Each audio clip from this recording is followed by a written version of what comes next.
2019년 6월 19일 수요일 제126화 캐롤라이나 열린 방송 시작합니다. 안녕하세요. 치프릴의 태바유입니다. 안녕하세요. 샌딜 노스캐롤라이나의 김 사장입니다.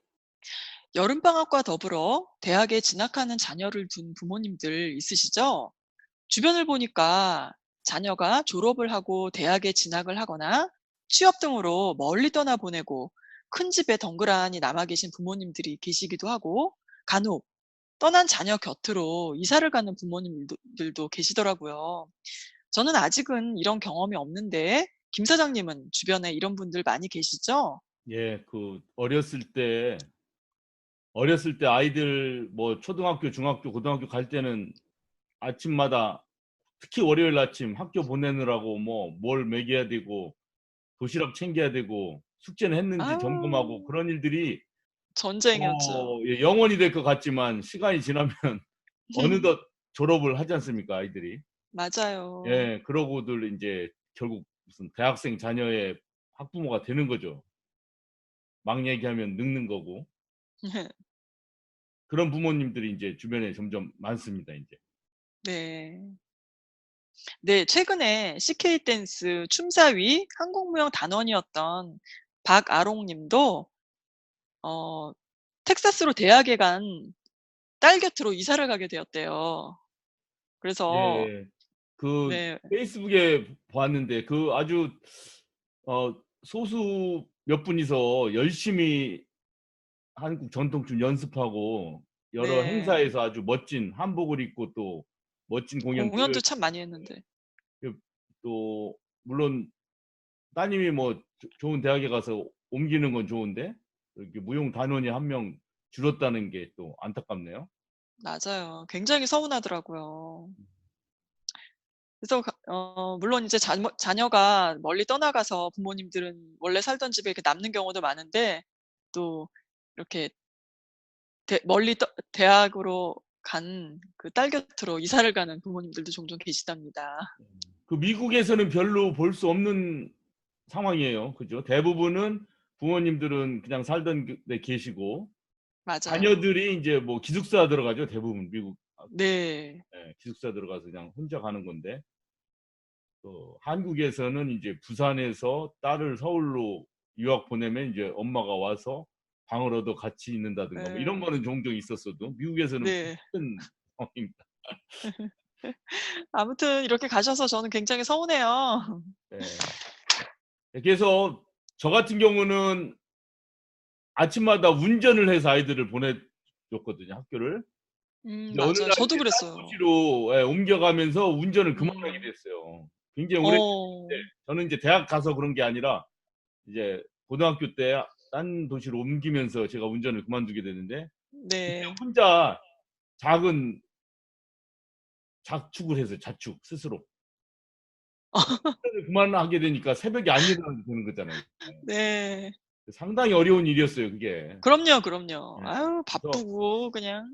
아이들이 커서 가면은 걱정을 너무 많이 하시는 분들이 계신데 네. 제가 볼 때는 미국에서는 그렇게 걱정을 하지 않으셔도 되지 않느냐.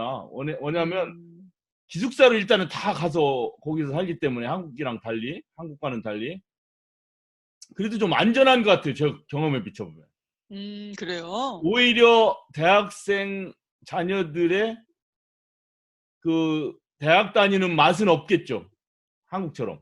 네. 한국은 완전히 이제 해방감을 느끼고 뭐 마음껏 친구들과 지내고 뭐 못했던 거 입시 공부 때문에 못했던 것들 막 하고 그러지 않습니까, 대학교 때. 근데 그렇죠. 여기서는 오히려 기숙사에 들어가 가지고 꽤 좀 이렇게 제약된 생활을 하는 것 같아요.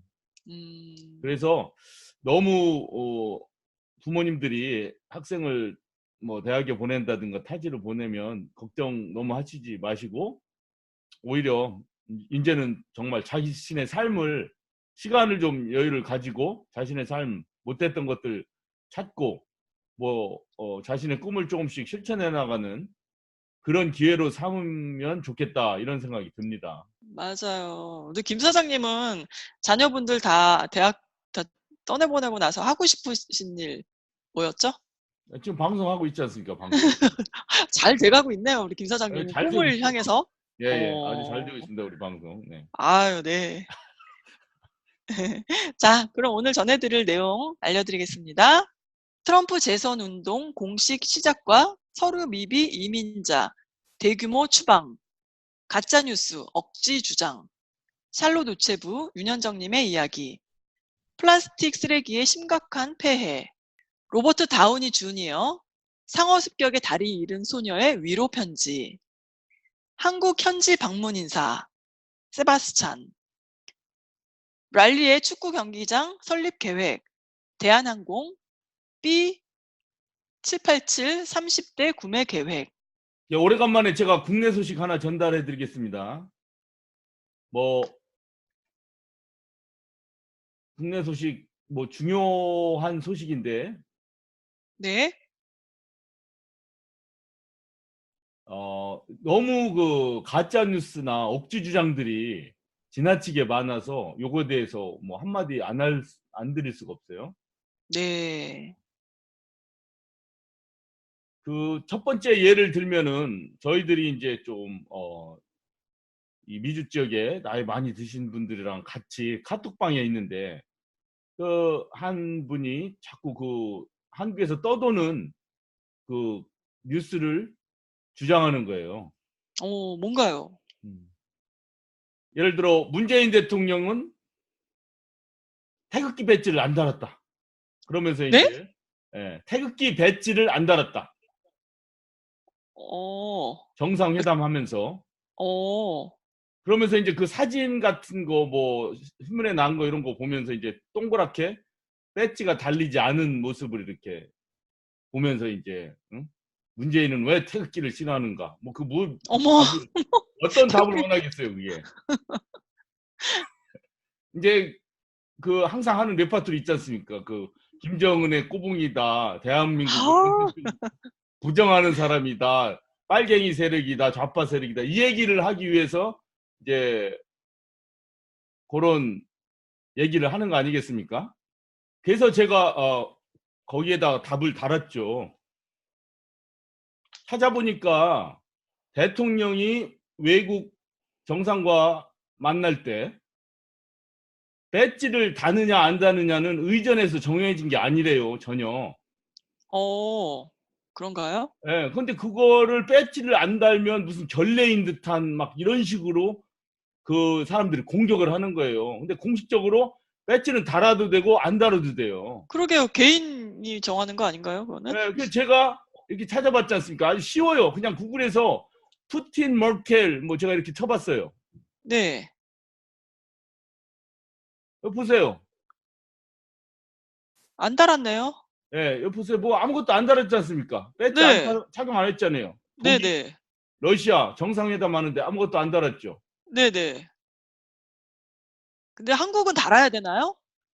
아니에요. 외국도 안 하고 한국도 법에도 정해진 게 없고 청와대 의전에도 그게 정해진 게 없다고 그러잖아요. 근데 왜 유독 한국만 왜 태극기를 안 달았다고 그게 논란이 되나요? 한국만 그런 게 아니라 그 문재인 대통령을 음해하려고 하는 세력들이 주장하는 거죠, 그게.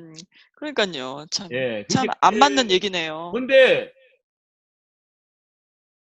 언뜻 들으면 어떻게 생각돼요? 정말인가 보다 하고 그렇게 생각되잖아요. 자, 제가 또 하나 예를 들을게요. 네. 여기 시진핑, 김정은 정상회담 하지 않습니까? 예. 이건 뭐 최근의 일이니까 뭐 누구나 봐도 이 사진은 많이 익숙하실 거예요. 며칠 전에 한 네. 거니까. 근데 보세요. 아무것도 안 달았네요. 뭐 배지 배지 같은 없지 거. 않습니까? 외국의 경우를 보거나 한국의 의전 법 이런 걸 다 봐도 대통령이 배지를 달아야 된다는 건 없어요. 아유 너무 근데 억지네요 이런 정말. 거를 마치 큰 문제고 사상의 문제가 있는 것처럼 막 퍼뜨리면 우리 좀 정보에 어두우신 어르신네들은 그런가 보다 하고 믿는단 말입니다. 네. 그럴 수도 네. 오해하겠어요. 그쵸? 그래서 그러지 말라고 지금 방송에서 제가 간단하게 언급합니다. 이거 음. 뭐 입이 아픈 얘기예요, 사실은. 네. 뭐 그런 경제 문제 가지고 지금 홍준표니 황교안 이런 사람들이 막 그 가짜 뉴스 가지고 경제 지표가 나쁘다, 문재인이 뭐 경제를 다 말아먹었다 이렇게 얘기하고 있지 않습니까? 근데 지표를 다 보면은 뭐 제가 이건 일일이 줄 필요도 없습니다. 뭐 전혀 이 정부 들어서 경제가 나빠졌다거나 뭐 이런 징후가 없어요. 오히려 경제 성장률 같은 경우는 일부는 호전이 되기도 하고, 또 그 경제라는 게 한 정권에 의해서 이렇게 금방금방 좌지우지 되는 게 아니에요. 네. 뭐 좋아지는 것도 있고 어떤 부분은 약간 나빠지는 것도 물론 있죠. 그렇지만 홍준표나 황교안 같은 사람이 아무 그런 근거도 없이 문재인 정부가 경제 다 말아먹었다, 이런 얘기하면은 아까 얘기한 그 태극기 얘기나 이런 거랑 결부시켜서 그러면 그렇지 하고서 막 막말을 쏟아내고 막 비난을 한단 말입니다. 음. 그래서 이런 일들이 워낙 많기 때문에 우리 미주동포 분들한테 이런 가짜 뉴스나 억지 주장 이런 네. 거 다시 한번 경각심을 갖자고 말씀드립니다. 근데 다시 한번 말씀드리지만 얘들이 그렇게 퍼뜨리는 얘기들이 대충 정신줄 놓고 들으면 그런가 보다 한다니까요. 그래서 이거를 자꾸 찾아보면 돼요. 저같이 아마추어지만 그냥 구글에서 찾아보니까 금방 답이 나오잖아요. 뺏지 않다는 사진이 잔뜩 나오잖아요. 그냥. 그러니까 그렇게 좀 사실을 확인하고 싶다는 의지만 있어도 이런 거 다 걸러낼 수 있어요. 그러니까 네, 맞습니다. 여러분들께 다시 한번 강조드립니다. 이상입니다. 네, 잘 들었습니다. 캐나다가 2021년부터 일회용 플라스틱의 사용을 금지할 것이라고 주스틴 트루도 총리가 발표했다고 하네요. 해양 쓰레기를 줄이기 위해서래요. 이 계획은 유럽연합을 비롯한 다른 국가에서 통과된 법안의 기초에 세워졌다고 하네요. 캐나다는 또한 플라스틱을 제조하고 판매하는 기업들이 플라스틱 폐기물에 대한 책임을 지도록 하는 조치도 준비할 예정이래요. 현재 캐나다에서는 재활용되는 플라스틱 폐기물은 전체의 10% 미만이라고 합니다. 트루도 총리는 플라스틱 오염 문제가 전 세계적 과제라고 강조를 했어요. 예, 지금 제가 이 생수병 생산되는 사진을 이렇게 좀 보여드립니다. 네네, 보이네요. 이런 것이 무지막지하게 쏟아져 나오는 거 아닙니까, 지금? 아, 그렇죠. 한 많이 섬을 이룬다고 하니. 인류에게 도움을 많이 줬죠. 우리가 사실 20년 전만 해도 생수를 판다 그러면 저거 봉이 김선달이다, 뭐 맞아요. 그랬거든요. 무슨 물을 누가 사 무슨 먹는다고. 물을 사 먹어. 그런데 그랬죠. 세상이 바뀌니까 이렇게 되지 않습니까? 맞아요. 그러면서 이 물을 파는 거를 가능하게 한 것이 이 피병들이에요. 이게 없었으면은 물을 팔 수가 없었을 겁니다, 아마. 그렇죠. 뭐 파이프를 맞아요. 갖다가 연결해가지고 뭐 제주에서 서울까지 연결할 수도 없고 수돗물처럼 콸콸 나오게 할 수도 없었죠. 네. 그렇게 해서 이 사람들이 좀 그래도 깨끗한 물을 먹게끔 한 공헌을 하긴 한 것 같은데, 이 피해가 네. 지금은 이제 너무 큰 거죠. 아, 심각해요. 지난 5월 유엔은 180개국이 전 세계 바다에 흘러가 물고기와 바다거북, 고래 등의 야생동물들을 해칠 수 있는 플라스틱의 쓰레기를 줄이기로 합의했다고 말했어요. 음. 영국에서 실시한 연구에 따르면 유럽과 북미 국가들은 인구 1명당 플라스틱 폐기물을 많이 발생시키는 편이라고 하네요. 그럼에도 폐기물 관리가 잘 되고 있어 해양에 미치는 영향이 다른 지역에 비해 적은 편이라고 하네요. 캐나다 정부는 아직 어떤 일회용 플라스틱 제품이 금지될지를 결정하진 않았지만 플라스틱 봉지, 빨대, 식기 등이 해당될 가능성이 높다고 해요. 매년 300만 톤에 달하는 플라스틱 폐기물이 캐나다에서 나온다고 하네요. 부모로서 우리는 이제 아이들을 해변에 데려가서 빨대와 스티로폼, 병들이 없는 모래판을 찾아다녀야 하는 상황에 이르렀습니다. 라고 트루도 총리가 말을 했습니다. 예, 제가 이는 사진 하나를 이렇게 마련해 왔는데 이게 어 어디냐면 어디예요? 오스트레일리아부터 한참 뭐 몇천 킬로 떨어진 섬이에요. 와, 코코섬이라는데 네네. 이 해류에 따라서 이렇게 모이는 곳이 있나 봐요. 이 섬을 맞아요, 이런 맞아요. 플라스틱 병들이 바닷물에 떠밀려 와서 이렇게 쌓이기 차곡차곡 쌓이는데 세상에. 뭐 아유, 375톤인가 뭐 그렇게 쌓여 있대요. 겉에만. 와, 그런데 이 모래 속에도 엄청나게 쌓여 있어서 다는 헤아릴 수가 없대요. 그래서 요 기사를 한번 찾은 다음에 제가 그 기사를 또 찾으려고 한번 구글 검색을 해봤더니 아유, 다른 정말, 섬에도 이런 것이 워낙 많아서 줄줄이 어, 구글에 나오더라고요. 줄줄이. 그래서 끔찍하다. 하나의 특별한 사건이 아니라 뭐 네. 이러한 섬들이 굉장히 많아요. 굉장히 많아. 아유, 정말 전 세계적으로 진짜 골칫덩어리네요, 이게. 네. 아유. 이거 진짜 시급합니다. 캐나다의 이번 조치 적극 환영하고 이거는 아, 답이 네. 무조건 지켜야 된다고 봐요. 무조건 이유가 대안이 없더라도 없어요. 무조건 지키고 봐야 될 것 같아 이거는. 맞아요. 네. 2018년 10월 유럽연합은 바다 오염을 막기 위해 1년에 일회용 플라스틱 제품 사용을 완전히 금하는 법안을 통과시켰었잖아요. 예. 유럽연합은 2021년부터 법안이 발효될 것으로 기대하고 있다고 하네요. 태바님이 네. 준비한 자료인데 우리가 네. 버리는 그 일회용 용품들이 자연 속에 버려졌을 때 얼마만큼의 시간이 지나야 폐기가 되는가, 자동 분해가 네. 되는가. 이거 나오죠. 와. 스타리오폼 컵, 우리 커피 마시고 그냥 버리는 거 네. 있죠. 이게 그게 50년이 지나야 50년. 이게 이제 분해가 되고. 알루미늄 아, 캔은 세상에. 200년. 어린이 기저귀, 일회용 기저귀 네. 450년이 가야 없어지는데 450년. 아휴, 이게 뭐 지금 뭐 450년 하나 버렸을 때 450년이 없어지는데 참나. 지금은 무수한 양이 쏟아져 나오는데 상상을 못하는 양이군요. 이거 뭐 70억이. 얼마나 걸린다는 거야, 예. 이게. 그리고 플라스틱 발을 여기 플라스틱 병 야, 이것도 우리가 먹고 450년. 버리는 이 플라스틱 생수병도 450년이나. 아이고, 세상에. 그리고 가장 오래 가는 게 600년이 걸리는데 이게 뭐죠? 이게 피싱 피싱 라인, 라인. 이 낚싯줄. 세상에. 네네, 낚싯줄. 바닷속에 이것도 플라스틱 낚싯줄 되게 줄. 많거든요, 이게.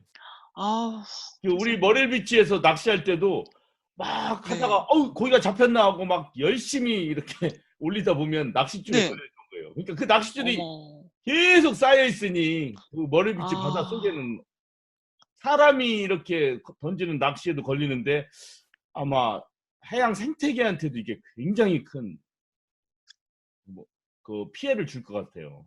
낚시 아유, 세상에. 그렇겠죠? 정말 에휴, 정말 공포스러운 일이네요, 이거는. 예, 예.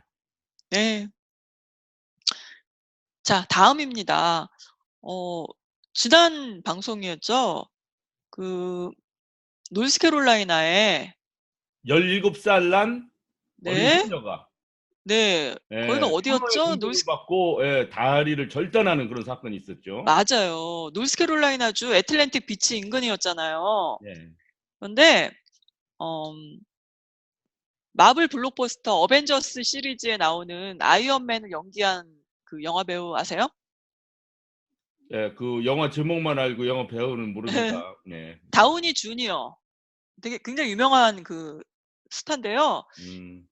이 다우니 주니어가 그 이번에 그 상어한테 물려서 그 다리를 잃은 페이지 윈터에게 영상 편지를 보냈대요. 음. 네. 다우니 주니어는 18일 자신의 인스타그램 계정에 올린 영상을 통해서 그 페이지 윈터에게 그가 회복력에 대한 영웅적인 이야기를 써냈다라고 칭찬을 했대요. 제가 지난 방송에서 그 말씀 비슷하게 드렸잖아요. 이 맞아요. 김 소녀가 사장님이 끔찍한 일을 당한 것도 그렇지만 그 네. 와중에 자기가 이 해양 생물에 대해서 계속 사랑한다, 끊임없이 이렇게 네. 말한 그 정신이 저한테는 굉장히 큰 감동이었거든요. 그러니까 이 맞아요. 영화 배우도 그런 것을 같이 느꼈나 보네요. 그런가 봐요. 우리 김 사장님이 먼저 느낀 거죠? 일단 글쎄 정확하게 제가 따지면? 한 0.5초 빨리 느꼈죠. 예. 네. 감사합니다. 그러면서 다우니 주니어가 이 소녀에게 "너는 혼자가 아니야." 라며 단지 비슷한 일을 당한 사람들이 또 있다 이런 얘기가 아니라 "너처럼 바다와 해양 생물을 지키는 데 관심을 가진 이들이 있기 때문이다."라는 말을 했대요. 예. 그리고 윈터의 인스타 계정을 팔로우하겠다며 윈터에게 내년 4월 공식 출범 예정인 풋프린트 연합의 홍보대사가 되어 달라라는 부탁까지 했다고 합니다. 예. 이는 다우니 주니어가 첨단 기술을 이용해 새로운 악당인 기후 변화를 물리치겠다라며 설립을 준비하고 있는 단체래요. 음. 이런 단체도 있네요. 예. 그리고 윈터는 이날 ABC 방송 아침 프로그램 굿모닝 아메리카에 출연해 인터뷰하던 중 다우니 주니어의 영상 편지를 보고 굉장히 놀라워했어요. 음. 네. 앞서 상어가 윈터를 공격할 당시 바다에 뛰어들어 딸을 구출해낸 아버지 찰리 윈터는 지난주에 연 기자회견에서 다우니 주니어에게 인스타그램에 딸을 팔로우해 달라고 부탁을 했다며 딸이 아마 그의 열혈 팬일 것이다라고 말을 했다고 하네요. 예. 굉장히 끔찍한 일인데 이 끔찍한 일이 이렇게 좀 나름대로 아름답게 승화가 되는 이 상황을 보니 그래도 맞아요. 흐뭇합니다. 예. 그러니까 물론 굉장히 끔찍한 사고고 굉장히 슬퍼하고 막 속상해하고 이것이 아니라 그래도 우리 김 사장님도 감격했던 것처럼 이 해양 동물과 자연을 사랑하는 마음 그것 때문에 이렇게 이런 좋은 일들이 일어나는 것 같아요. 예. 그래서 윈터도 절망하는 대신 사고 이후 바다와 상어를 보호하는 캠페인에 나섰다. 소셜 미디어에서 상어는 여전히 좋은 친구들이라는 해시태그를 달고 자신이 당한 사고를 환경을 위해 좋은 일로 활용하고 싶다라고 했네요. 진짜 기특하네요. 예. 자, 오늘 반가운 샬롯 우체부 윤현정님 나오셨습니다. 네, 안녕하세요. 윤현정입니다. 네, 안녕하세요. 반갑습니다. 아유, 이제 여름방학도 되고 날씨 굉장히 더운 여름철이 됐는데요. 어떻게 일하는 거 괜찮으세요? 저 많이 타지 않았나요? 좀, 예, 약간 건강하게 보이네요. 네, 이제 여름이라 한참 덥고 해보니까 많이 타고, 네, 그런 음, 시즌이 왔습니다. 아유, 특별히 더위를 이기기 위해서 뭐 하시는 방법 있으신가요? 방법이 없어요, 딱히. 어차피 저희는 문을 열고 일을 해야 되고, 차에는 에어컨이 없고, 어머, 또, 엔진이 바로 그 운전석 바로 밑에 있기 때문에 항상 아유, 뜨겁고, 그래서 뭐 네, 어쩔 수 없는 방법이 없어요. 그래서 뭐, 물하고 뭐 이런 음료수 좀 얼려갖고 나가서 상시로 마시고, 뭐, 음, 얼은 거 얼굴에 대고, 뭐, 팔에 대고, 이렇게 아유, 하면서 그냥 그렇게 하는 거죠. 그러니까, 여름 되면 다들 들고 다니는 게 무거워요. 얼음을 많이 얼려갖고 다녀야 되기 때문에. 음, 네, 그리고 뭐, 수분 보충을 많이 해줘야 아무래도 뜨겁고, 더운 날씨이기 때문에. 그러니까, 올해는 유난히 또 일찍 더위가 왔잖아요. 맞아요. 네, 그래서 한참 더우니까 우체국에서도 매니지먼트에서 조심하라는 그런 경고가 벌써 왔어요. 보통은 한 오, 7월 중순이나 돼야 이제 그 물도 나오고 또 그 조심하라는 그런 매니지먼트가 계속 나오는데 네, 올해는 좀 유달리 일찍 어, 지지난주부터 더위 조심하라는 그런 음, 그런 아나운서가 계속 나오고 조금이라도 나가서 딜리버리 하다가 무슨 좀 어지럽거나 좀 힘든 상황이 있으면 네. 일단은 먼저 쉬는 것부터 하라고 이렇게 계속 아나운서먼트가 되고요. 아유, 네. 그렇군요. 그러니까 예, 여름에는 많이들 힘들어해요. 아무래도 햇볕이 뜨겁고 햇볕에서 아래서 일을 해야 되기 때문에 네. 다들 힘들어하죠, 여름은. 아유, 더위 정말 조심하셔야 네, 제가 되겠네요. 알기로는 UPS는 에어컨이 없어요. UPS 트럭은.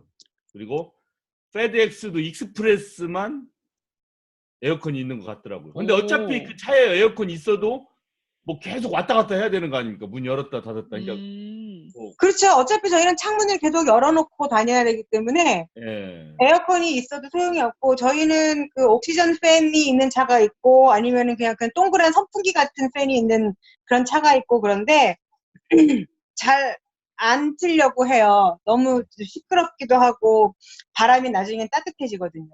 아, 네, 그래서 틀었다 껐다 웬만하면 창문을 다 열어놓고 하니까 그냥 바람이 많이 잘 불어주기만 바라는 거고 그 옥시전 팬 같은 경우는 그냥 틀었다 다 껐다 계속 그렇게 해요. 너무 오랫동안 틀어놓으면은 바람이 뜨거워지기 그렇군요. 때문에. 예. 그렇군요. 어떻게 요즘에는 인터넷 배달품이 좀 많아졌나요? 아무래도 그러니까 그 인터넷 쇼핑을 많이 하기 때문에 네. 메일이 줄지는 않아요. 그리고 음, 아마존 같은 경우도 아마존 프라임 같은 경우는 그 아마존 프라임이 직접 딜리버리를 하지만 그 네네. 차 외에 많이 다니더라고요. 그거는 그렇게 하지만 그렇지 않은 경우에는 일반 스탠다드 그 딜리버리 같은 경우는 거의 다 우체국으로 오거든요.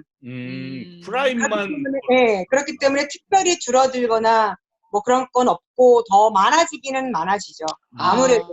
그렇구나. 네, 그러면 그리고 지금은 뭐 그전에는 걸어가서 사던 거를 이제는 네, 그렇죠. 인터넷으로 주문하니까 네, 배달량이 늘어나요. 아마존뿐만이 아니고 음, 뭐 위시리스트 그 외에 또 다른 것들도 많잖아요. 그 온라인으로. 그쵸. 맞아요.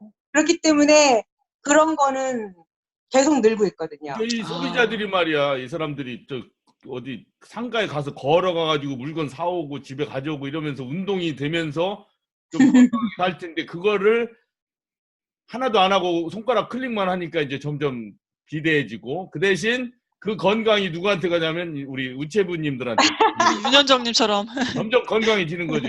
이제 맞아요. 건강해 보이세요. 건강해 보이세요. 아니면 좀 많이 덥다는 얘기는 짠해 들리긴 하지만 그래도 뭐 몇십 년에 해오신 거 아닙니까? 네. 그렇죠. 예. 힘들만 하니까 이렇게. 정말로 근데 애들 기저귀부터 그 토일렛 페이퍼 또 키친타올 이런 것도 다 온라인으로 오다를 하더라고요. 그렇구나. 네, 저도 몰랐어요. 근데 정말로 기저귀 같은 것도 막 다 온라인으로 오다하고 네. 사실 그러면은 안 나가도 딱 보고 클릭해놓으면은 집 앞에까지 딱 딜리버를 해주니까. 이제 그렇군요. 세대가 점점 지나갈수록 그런 경향이 더 커질 것 같아요. 이제 아예. 그럴 것 같아요. 예. 굳이 쇼핑 나갈 필요가 없고 내가 원하는 게 뭔지 알고 사이즈만 알면은 옷이든 신발이든 다 온라인으로 오다할 수가 있으니까 그냥 뭐 클릭 그러고 끝나는 것 같아요. 그렇군요. 자, 우리 윤현정님 또 네. 개인적인 질문을 또 아주 하고 싶어요. 너무 이제 신비스럽잖아요, 우리 윤현정님. 저 안 그래서 신기한데요. 샬롯에 오기 전에 한국에서 이렇게 비즈니스 하셨다고 들었거든요. 레스토랑 하셨다고 들었는데, 뭐 거창하게 레스토랑이라 하면 너무 거창하고요.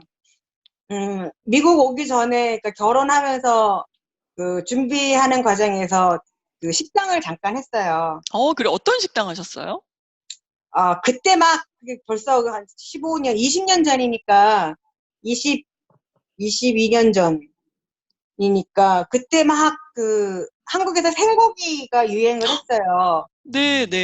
그래서 뭐 돼지고기, 소고기 해서 뭐 소고기 갈비살, 돼지고기 삼겹살, 목살 해갖고 그 드럼통 있죠, 왜 그 네네네. 가면은 그 드럼통에다가 그 숯불로 먹는 그 생고기가 그때 한참 유행을 했었거든요. 그래서 저희가 그때 인천에서 살았는데 인천에서 그거를 했는데 그게 생각보다 의외로 가격이 저렴하고 양이 괜찮으니까 맛도 괜찮았고 그러니까 네. 좀 많이 성공이라기보다는 좀 그래도 손님들이 꽤 많았죠. 네, 여름에는 밖에다가 이제 그 가게 앞에다가 그거를 테이블을 내놓고 이제 식사를 하실 수 있게 해놓으니까 사람들이 많아서 나중에는 번호표 나눠주고 그랬었어요. 와, 성공하셨었네, 그럼. 근데 돈은 다 어디 갔죠? 와, 의외다, 우리 윤현정님. 재밌었어요, 여러 가지로. 네. 뭐, 애들, 저도 뭐, 큰애 낳고 둘째 낳고 뭐, 이렇게 하는 과정이었지만, 그래도 나가서 일하고 그럴 때는 뭐, 아무래도 많은 사람들도 만나고, 정말 독특한 사람들도 많거든요, 손님 중에. 사람들, 이렇게 많은 사람들이, 이런 종류의 사람들이 많구나라는 생각을 하게 되고, 참 많은 경험도 했죠, 예. 아유, 그러셨구나. 이제 김 사장님 지금 질문해 주세요. 지금 지금 우체부 생활 하니까 그때 한국에서 그 고깃집 할 때 비교해 보면 어떻게 좀 지금이 훨씬 나은가요? 아니면 좀 약간 후회가 되는 것도 있나요? 글쎄요, 지금하고 그때하고는 완전히 다 다른 경우이기 때문에 비교를 하기는 그렇고요. 저도 제가 미국에 와서 우체국에서 편지 배달할 거라는 생각은 못했죠. 근데 지금이 좋기는 해요, 여러 가지로. 시간만큼, 내가 일한 만큼 뭐 벌고, 또, 쉬면서도 할 수 있고, 또 내가 조절해서 시간을 좀 빨리 하고 좀 늦게 하고 이런 것도 조절할 수 있고 하니까 지금이 일하기는 더 편해요. 물론 여름에 덥고 겨울에 춥고 이런 거는 있지만 그때 당시에 한국에서 장사할 때는 아시죠? 김 사장님도 아시겠지만 사람을 상대하는 게 가장 힘들잖아요. 그럼요. 맞아요. 네. 그래서 뭐 싸움도 나고 진짜 술도 마시고 이러니까 싸움도 나고 뭐 누구는 저 테이블에는 뭐를 줬는데 왜 우리는 안 주네 뭐 이런 해서 별의 손님들이 다 있거든요. 진짜 먹고 도망가는 사람도 아. 있어요. 어머. 네, 와. 밖에 테이블에서 먹으면은 바쁘니까 우리는 종업원이 있어도 그것까지 다 챙기지 못하면 먹고 그냥 도망가는 경우도 있거든요. 어머나. 야. 혹시 네, 그러니까 뭐 방송 하시면서 우체부가 되고 싶어서 문의해오는 한인분들이 있나요? 제가 우체국에 다닌다고 그러는 걸 아시는 분들은 그래도 많이 물어보세요. 근데 음. 제가 많이 말씀을 드리거든요. 한번 해보시라고 계속 시도를 해보시고 시험도 보시고 한번 해보시면 좋을 거다라는 얘기를 말씀을 계속 많이 드리는데 쉽게 도전을 못 하시더라고요. 결정을 못 하는구나. 예, 결정을 못 하세요. 더군다나 나이 드신 분들은 사실 힘들고 그렇죠. 시간이 조금 오래 젊은 걸리죠. 분들, 예, 30대, 40대 되신 분들이 조금 하시면은 좋을 텐데 사실 저야 지금 레귤러가 됐으니까 정식 직원이 됐으니까 편하게 일을 하지만 그렇지 않은 경우에는 일을 하라는 대로 해야만 되고 오지 말라고 그러면 집에서 쉬어야 되고 그런 게 있기 때문에 조금 어려움은 있을 수 있겠지만 초기에는 그래도 힘들겠네요. 그러니까 초기에는. 그거를 좀 버티면 그래도 좀 괜찮아질 거라는 생각을 하거든요. 근데 그거를 쉽게 도전을 못 하시더라고요, 모든 분들이. 자, 그러면 하나 더 질문 드릴게요. 그냥 샬롯에서 꽤 오래 사셨죠. 그래서 초창기 이제 벌써 우체부로서 생활하신 게 10년도 넘으실 텐데 처음에 샬롯이나 우리 한인사회 또 지금 보는 이제 샬롯이나 한인사회 좀 뭐 달라진 게 뭐가 있나요? 몇 가지. 물론 규모도 커졌겠지만 뭐 좀 달라진 점.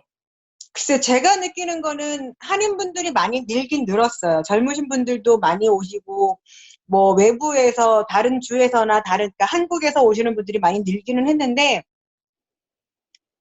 밖으로 나오시는 분들은 많지 않은 것 같아요.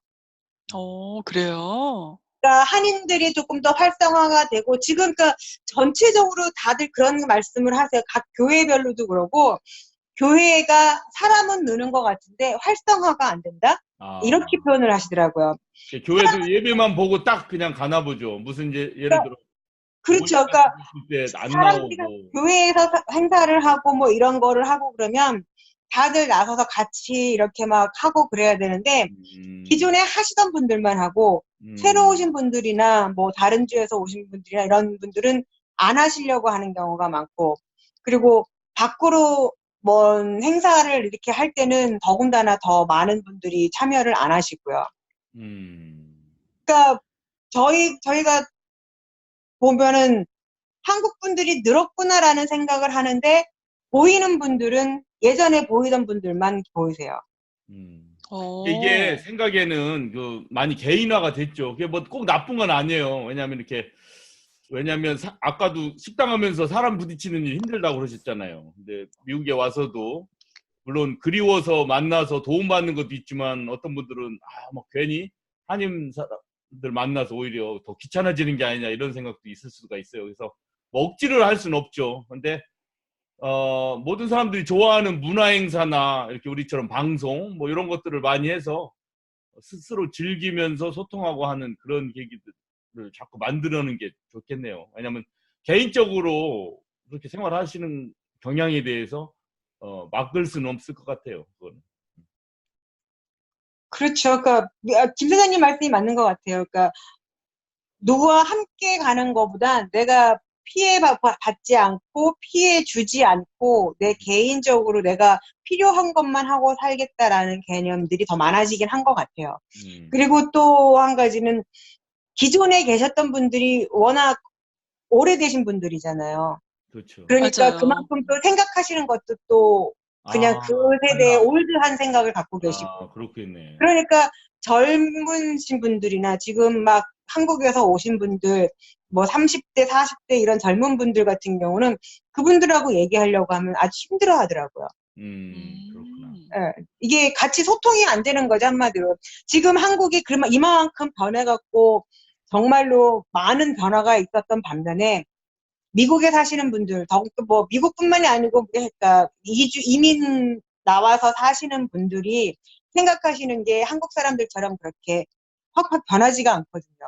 인터넷이 발전이 되고, 뭐 지금 뭐 5G가 나와서 이렇게 한다고 하지만, 그거를 못 따라가고 여기에 계시는 분들은 2G, 3G에 그냥 머물러 계신 분들이 많잖아요. 음. 그렇기 때문에 더더군다나 이 5G를 쓰는 사람들하고의 그런 소통하고 연결되는 게 많이 부족한 것 같긴 하더라고요. 그 샬롯시 자체, 또 샬롯에 모인 사람들의 구성, 뭐 이런 것도 좀 변화를 느낍니까?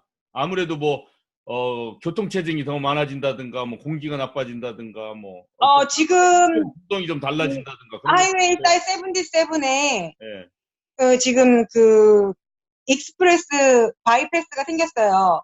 개통을 했거든요. 그래요? 네, 개통을 했어요. 그래서 엑싯 23번부터 저 위쪽 33번인가 36번, 33번까지인가가 지금 바이패스로 좀 뚫려 있어요. 그런데 웃기는 건 사람들이 많이 사용을 안 해요. 아, 그래요? 네. 의외네요. 아침, 저녁, 이제 출퇴근할 때 보면은 거의 비슷하게 사람들은 그냥 일반 옆에 바이패스 없는 데로 그냥 가더라고요. 페이 안 하는 대로. 어머, 그렇구나. 네, 톨이 뚫렸는데도 그 톨로 가는 차들 보면은 뭐, 와, 한 대, 두 대? 막 이 정도지 생각보다 차가 없더라고요. 저 랄리도 540, 147 요 도로들 돈 내고 가는 걸로 새로 개통을 했는데 처음에는 많지 않아요. 근데 나중에는 점점 많아질 거예요. 그리고 그거 왔다 갔다 제가 지금 샬롯도 가고 랄리도 가는데 그거 1불 30전 뭐 이렇게 쌓이는데 그거 한두 달 왔다 갔다 행사 때문에 하다 보니까 3, 40불씩 내야 되더라고 그것도.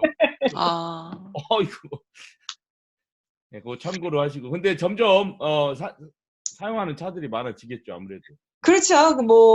근데 저희 같이 매일 출퇴근을 하게 되면 그것도 가격이 만만치 않거든요. 그렇죠. 더군다나 저 혼자 다니는 게 아니고 저 남편도 윤영준 씨도 다녀야 되고 가끔 애들도 다니고 이래야 되는데 그렇게 되면은 그 가격을 생각보다 한 달 깰값 나올걸요? 예, 그렇게 돈 내고 다니는 길에서 돈을 쓰는 걸 보고 뭐라 그러냐면 길바닥에다 돈 쓴다 그런 얘기가 맞다. 맞네요. 맞네요. 거기서 나온 말입니다. 예. 참 잘 맞춰. 바이패스를 사야지라는 생각을 하는데 그게 쉽게 잘 사지지는 않더라고요. 요즘 벌이 많이 생겼어요. 그래서 우체통에 구멍이 있는 걸 통해서 벌집을 많이 만들더라고요. 그래요? 네. 그러니까 뭐 안에다가도 만들고 뭐 바닥에다가도 만들고 우체통 자체에 벌들이 많이 지금 옛날에도 그런 일이 벌집을 많이 짓거든요. 옛날에도 그랬어요? 뭐 그렇게 많지 않았었어요. 근데 요즘 많이 늘었더라고요. 그 말벌이. 그러니까 이게 제 생각에는 지금 이 꽃에 수분작용을 해야 될 이 벌들이 지금 많이 지금 작년에 겨울에 최대로 많이 죽었답니다. 그래서 이게 정말 심각하거든요. 농사 짓는 데 있어서. 그런데 지금 우체통에 벌들이 옛날에 별로 없었는데 지금 이렇게 많이 벌집을 짓는다는 얘기는 하여튼 뭔가 이 벌의 세계에 이상이 생겼다는 거를 저는 딱 얘기 듣자마자 벌써 딱 직감을 하게 되는데 정말 그러네요. 이게 안 좋은 일입니다. 이게 지금. 저는 제 안전을 위해서 그 벌집 다 떼버리는데 그러면 안 되는 건가요? 아니 뭐 그거는 상관없어요. 그 벌이 막 수분작용을 한다는 건 아닌데 문제는 생태계에 변화가 생겼다는 얘기죠. 이게. 그러니까, 정말 그렇네요. 네, 그러니까 각자의 집에 우체통을 한번 체크업을 하시고 혹시라도 벌이 있거나 뭐 요즘 벌레들 많이 생기거든요. 네. 가장 많은 게 거미가 알을 낳으면 우체통에다 알을 많이 낳아요. 거미요? 거미가요. 거미도 벌레들, 새. 그러면 그 알을 주워가기 위해서 개미가 또 엄청나게 들어와요. 하나의 그렇구나. 우주가 생기는구나. 거기 우주가. 네, 그러네요. 요즘은 진짜 다 보고 있어요. 뭐 거미 알부터 개미, 거기다가 그 새끼 나놓은 그 새까지 그 짹짹이는 새까지 지금 뭐 완전히 지금 어. 그런 동물의 세계를 보고 있는데 세상에. 자, 혹시 그러면 제가 날카로운 질문 하나 빨리 드릴게요. 네, 예를 들어 평일날이라든가 토요일날 이제 그 마감 시간 있잖아요. 그래서 네. 왜냐면 반드시 우리들 그 빌 낼 때 네, 전축 때나 뭐 내야 되는데 마감날 지나면은 페널티 묻잖아요. 그 레이트. 네네. 그것 때문에 그날 꼭 그 날짜가 찍혀야 되는데 막 가보니까 문이 닫혔어. 우체통에는 뭐 2시에 픽업 한다고 그래. 근데 내가 도착한 게 2시 10분이야, 예를 들어. 그래도 2시 10분에 넣으면은 그날 도장이 찍힐 가능성이 있나요? 우체국에서 넣으시면 가능해요. 아니, 이게 우체국 문은 닫혔어요. 근데 우체국 바로 앞에 네, 있는 그 통 있잖아요. 우체국이 지금 평일에는 5시에 문을 닫고 예, 토요일에는 2시인가 3시로 알고 있거든요. 예. 앞에 저기 그 프런트가. 저희 동네는 12시에 12시. 그런데 그 프런트. 안에서는 계속 일을 하고 있어요. 그러니까 아직은, 음. 그러니까 우체통에 써 있거든요. 토요일 날 뭐 12시 50분이 끝이다 하면 네. 그래도 1시야. 1시에 넣어도 그날 도장이 찍힐 가능성이 있는 거죠? 그러니까 캐리어한테 직접 주시든가. 이제 그날 문을 일하는 닫았으니까 어떻게 할 수는 없죠. 근데 네, 제 아니면 생각에는 예, 밖에 있는 그 콜렉션 박스 있죠. 예. 그 뭐 어떤 마트 앞에 있거나 이런 것들. 그건 시간이 지나면 소용이 없어요. 그렇지만 우체국 하지만 바로 앞에 우체국에 있는 거. 와서 우체국에 와서 그날 걸 넣어놓으면은 그날 나가요, 그거는. 예. 음. 네. 2시로 마감이 됐다면 한 2시 20분이나 30분에 어느 분이 와서 가져가겠죠? 2시 20분이라고 돼 있지만 우리가 안에서 일하는 거는 안에서 매니저들하고 하는 거는 그 거의 7o'clock까지 일을 하거든요, 안에서. 토요일 날에도요? 네, 그렇군요. 토요일 날도 거의 그래요. 그러니까 캐리어들이 들어오는 시간이 있고 하기 때문에 캐리어들이 보통 CD 캐리어 같은 경우는 5시, 6시까지 들어오거든요. 그렇기 때문에 그 안에만 넣어놓으면은 그날은 우체국 안에만 넣어놓으면 우체국에서는 다 픽업해서 다 그날 나갑니다. 그래요. 그렇군요. 이게 제가 네네. 질문이 굉장히 날카로웠죠? 이거. 너무 네. 날카로웠잖아요. 왜냐면 토요일 날 뭐까지 나가야 되는데 마감 우체국 안에 있는 우체통이 2시에 마감이다 하면 2시 반이 됐다. 그럼 포기할 거 아닙니까? 에휴, 포기하지 않고 그렇죠. 넣으시면 돼요. 포기하지 말라 이거죠. 가서 네. 포기했었죠, 저는 옛날에. 있다. 네, 넣으시면은 우체국 안에, 그러니까 그 안에 우체국도 근데 작은 우체국이면 안 돼요. 캐리어가 없는 우체국은 안 되고, 네. 그 캐리어들이 있는 우체국 있죠. 좀 큰데. 예. 네네네. 그러니까 일반 그 작은 매장에 있는 그런 우체국은 안 되고요. 저것처럼 이렇게 일하는 뒤에 딜리버리 차들이 있는 그 우체국에서는 다 그날 나가요. 예. 늦게 넣으셔도. 그렇구나. 네. 포기하지 말고 서둘러서라도 일단 그 안에 넣으면 되겠네요, 편지를. 네네, 네. 네. 그래요. 아주 좋은 답변이었습니다. 네, 우리 샬롯 우체부 윤현정님 오늘도 나와주셔서 재밌는 말씀 나눠주셨습니다. 무더운 여름에 너무 과로하지 마시고 또 우체통 안에 있는 벌레들 조심하시고 올 여름에도 아주 건강하게 잘 보내시기 바랍니다. 네, 감사합니다. 감사합니다. 자, 김 사장님, 지역 및 산업 소식 전해주세요. 네, 지난주에 토요일 날 우리가 캐롤라인 열린 방송과 캐리 한인축구 FC 타이거스가 같이 식당 아로마에 모여서 세계 청소년 축구 결승전 한국 대 우크라이나 네. 같이 봤습니다. 안타깝게 1대3으로 역전패당했어요. 네, 맞아요. 예, 안타깝죠. 그래서 축구 아쉬웠어요. 관련된 소식 하나 전해드리도록 하겠습니다. 네. 이런 우리들의 안타까움을 아는지 모르는지 우리 보니까 캐롤라이나 풋볼 클럽이 있더군요.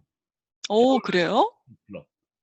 캐롤라이나 FC, 캐롤라이나 풋볼 클럽 이 랄리를 근거지로 해서 열심히 지금 축구 경기를 하고 있어요.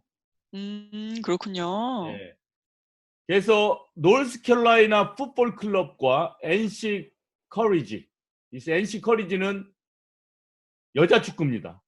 아, 네. 요 두 구단을 갖고 있는 구단주가 스티브 말릭이라는 분입니다. 네. 이 스티브 말릭이, 자, 이분이 스티브 말릭입니다. 구단주. 오. 자, 이분하고 또 한 분은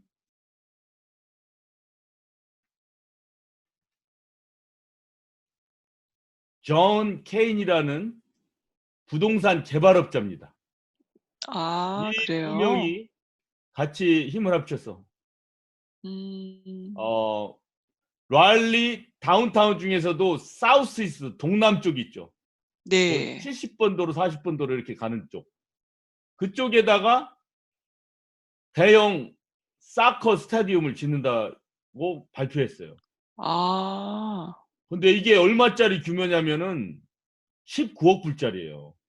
19억 불이요? 굉장히 크고 돈이 많이 드는 와. 사업입니다.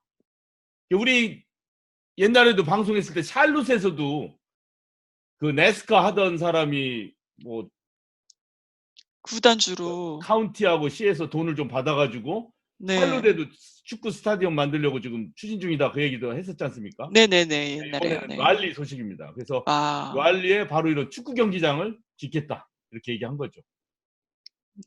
그래서 엊그저께 발표를 했고 다음 주 화요일 날 또 구체적인 계획을 기자들한테 발표한다고 합니다. 이 두 명이 오. 같이 노력을 해서. 근데 이 존 케인이란 분은 어떤 사람이냐면, 이렇게 지금 관상을 보면 어떻게 돈 많이 벌게 생겼나요? 아니면 그냥 헛헛한 아저씨 같은가요? 그냥 뭐 옆집에서 우리 동네에서 자주 보는 아저씨 같이 생겼는데? 네. 이 양반이 1999년도부터 네. 혹시 그 노스 힐스라는 곳 아시나요? 노스 힐스요? 예. 아니요. 잘 북쪽 모르겠어요. 언덕. 네? 북쪽 언덕이란 뜻이죠. 이게 네네네. 다운타운에서 보면 약간 북쪽이 있어요. 어디냐면 네. 크랩트리 몰 있는 데 있죠. 거기부터 음. 시작해서 440 뭐 이렇게 둘러싸여 있는 곳 있죠. 네네네. 거기를 이 사람이 재개발해 가지고 그 노스힐 몰을 만들고 거기다가 주상 아. 건물 같은 걸 만들어서 다 쓰러져 가는 곳을 명소로 바꾼 사람이에요, 이 사람이. 와, 굉장한 그래서 돈을 사람이네요, 많이 번 진짜. 거죠. 오, 그 대단하네요. 노스힐 같은 경우는 뭐 그런 미국에 뭐 몰 짓고 뭐 주상복합 건물 짓고 한 게 한두 개 아니겠습니까? 근데 이분은 그런 노스힐 프로젝트를 통해서 상을 많이 받았어요. 왜냐면 아, 그래요? 그냥 뭐 좀 잘 졌대요. 많은 음. 예술 문화 공간도 많이 집어넣고, 상가도 잘 집어넣고, 고급 호텔도 음. 집어넣고, 그다음에 제일 좋은 거는 사람들이 걸어서 네. 쉽게 갈 수 있고 즐길 수 있게끔 그렇게 설계를 했다네요. 아, 그래서 보니까 무슨 그래요? 공연 같은 것도 보니까 많이 하더구만 보니까. 오. 예. 그래서 그렇게 돈을 번 사람입니다, 이 사람이 존 케인이. 네. 이 사람이 또 하나 유명한 것은 지금 이 축구 경기장 말고도 자신이 랄리에 40층짜리 건물을 지려고 지금 계획 중이에요. 40층짜리요? 예, 랄리에 지금 40층짜리가 없습니다. 이게 만약 이분이 오. 그걸 짓게 되면 최고 높은 건물을 짓는 겁니다. 네. 예. 하여튼 그런 사람이 바로 존 케인이라는 것을 말씀드리고, 이 네. 구단주와 함께 이렇게 대형 축구장을. 사커 네. 스타디움을 지을 계획이다, 이런 발표가 있어서 전해드렸습니다. 네. 또 하나 전해드리겠습니다.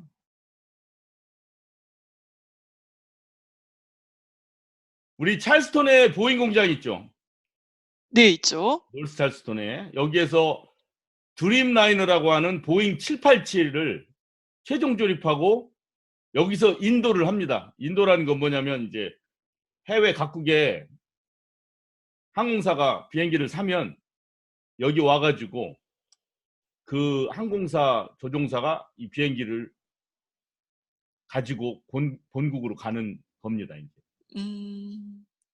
이 787 드림라이너는 아시다시피 뭐 옛날에는 막 수많은 뭐 너트 볼트를 이렇게 동체들을 부분 만들어서 조립했는데 동체의 상당 부분을 일체형으로 만들었어요. 그래가지고 아, 비행기도 네. 가볍게 되고 연료 효율도 굉장히 좋고 그래서 멀리까지 날아갈 수 있고 한 300명 정도 태우기 때문에 로컬에서도 뛸 수 있고 국제 운항도 가능하고 막 이렇게 다목적으로 사용할 수 있는 아주 훌륭한 비행기라고 이렇게 사람들이 얘기합니다. 그래서 네. 그런데 이 찰스톤 비행 공장이 문제가 많이 생겼어요, 최근에. 어머, 어떤 문제인데요? 이 여기서 시험 비행하다가 비행기가 조류 새하고 비행기 부딪히는 게 참 큰 문제거든요, 이게. 상당히 큰 문제예요. 자주 일어나는 일. 네. 그리고 버드 스트라이크라고 합니다, 이거 영어. 맞아요, 맞아요. 버드 네. 스트라이크라고 하는데 이런 사건이 일어났는데 그 사건에 대해서 브리핑할 때 이 감독 하나 시켜가지고 거짓 증인을 했어요. 거짓. 어머머. 네. 어떻게 그리고 뭐라고요? 사실을 왜곡해서 시킨 거예요. 자기들 잘못이 아니다 뭐 이런 식으로 해가지고 잘못이 있는데. 어머나. 또 하나는 이 찰스톤 공장 내 어떤 백인 직원이 흑인 직원들한테 안 좋은 말들을 N자 들어가는 말들을 뭐 아우, 붙이고 책상에다가 뭐 이런 정말요? 일이 일어났고 아우, 이게 뭐야? 뭐, 또 하나는 아우. 찰스톤 공장에서 이제 최종 조립해가지고 인도까지 한다고 그랬지 않습니까? 네, 네. 근데 이 기한을 맞춰야 되거든요. 그 기한 못 맞추면 뭐 벌금을 물거나 뭐 항공사에서 취소해 이래도 꼼짝 못해요. 음, 근데 뭐 기한을 맞추다 보니까 막 만들다 보니까 나중에 항공기 표면에 데미지까지 발견됐어요. 손상까지. 어머나. 그걸 그냥 인도하려고 하는 사건까지 벌어졌습니다. 아유, 이런 뭐, 일련의 심각하네. 문제들이 많이 생겨가지고 네. 예를 들어 카타르 항공사 같은 경우는 이 787기가 그 워싱턴주의 에버렛이라고 지난번에 말씀드렸죠? 약간 북쪽에 있는 에버렛 공장 747 조립 네네. 공장이에요, 거기는. 그래서 787기는 거기서도 최종 조립하고 그다음에 인도하고 지금 노스 찰스톤에서도 최종 조립해서 인도하고 두 군데서 합니다. 그런데 이 찰스톤 공장 일을 자꾸 문제가 생기니까 카타르 항공사 같은 경우는 우리는 노스 찰스톤에서 조립된 787은 안 가져갈 거다. 모든 어, 787기는 우리는 에베렛 워싱턴 공장에서 조립된 것만 가져갈 거다. 이런 선언까지 했어요. 아, 네. 이거 참 우리 지역에 안 좋은 일이죠, 이거. 그러네요. 예. 그런데 지금 대한항공이 이 787기를 30대 사겠다고 MOU, 양해각서식으로 일단 계획을 했습니다. 뭐 양해각서긴 하지만 어떤 의무조항은 없어요. 그렇지만 뭐 대한항공이 보잉에서 산다 그러면 사는 거죠, 거의. 뭐 이변이 없는 한. 뭐 국내선은 네. 특별한 문제가 없는 한 바꿀 거예요. 게다가 지난번에 보잉이 737기 그 두 대가 잇단 사고로 그라운드 됐지 않습니까? 운항 맞아요. 중이었고 네. 때문에 사실 항공사로부터의 수주가 뚝 떨어졌대요, 지금 몇 달간. 아, 그래서 네. 어떻게 보면 대한항공이 지금 이렇게 산 것이 크게 보도가 되고 있고 보잉한테는 하나의 활력이 되고 있는 거고 그 다음에 이 관리에 문제가 있었던 놀스 찰스톤의 부사장이 결국 해임됐어요. 아, 그랬군요. 예, 단호한 조치를 내린 거죠, 보잉에서. 음, 부사장 해임된 사람의 이름이 데이빗 카본입니다. 네. 고향인 오스트레일리아 가서 가족들을 돌보는 일이나 좀 하라고 이렇게. 뭐 비아냥거린 건 아니고 이제 가족들을 그동안 굉장히 수고하셨다. 네. 데이빗 카본 부사장님은 이제 오스트레일리아 따뜻한 가족의 품으로 가서 이제 가족들과 좋은 시간을 가질 것이다. 뭐 이런 식으로 발표를 했어요. 그래서 이 네. 사람은 이제 사실은 파면된 거죠. 그래서 대한항공의 이 30대 총 96억 불입니다. 96억 7천만 불이에요. 이게 사는 게. 어휴. 이 엄청난 양의 주문 양이각서 때문에 약간 활기를 다시 찾기도 하고 이 놀찰선이 빨리 정상화되고 공장 내에 이 뭐 인종차별이나 이런 것들도 좀 없어지고 하면서 좀 정상화가 되기를 바라는 마음으로 이 소식을 전했습니다. 네, 잘 들었습니다. 자, 오늘도 알차고 중요한 소식들 전해주셔서 감사합니다. 함께 해주신 여러분 수고하셨습니다. 수고하셨습니다. 수고하셨습니다.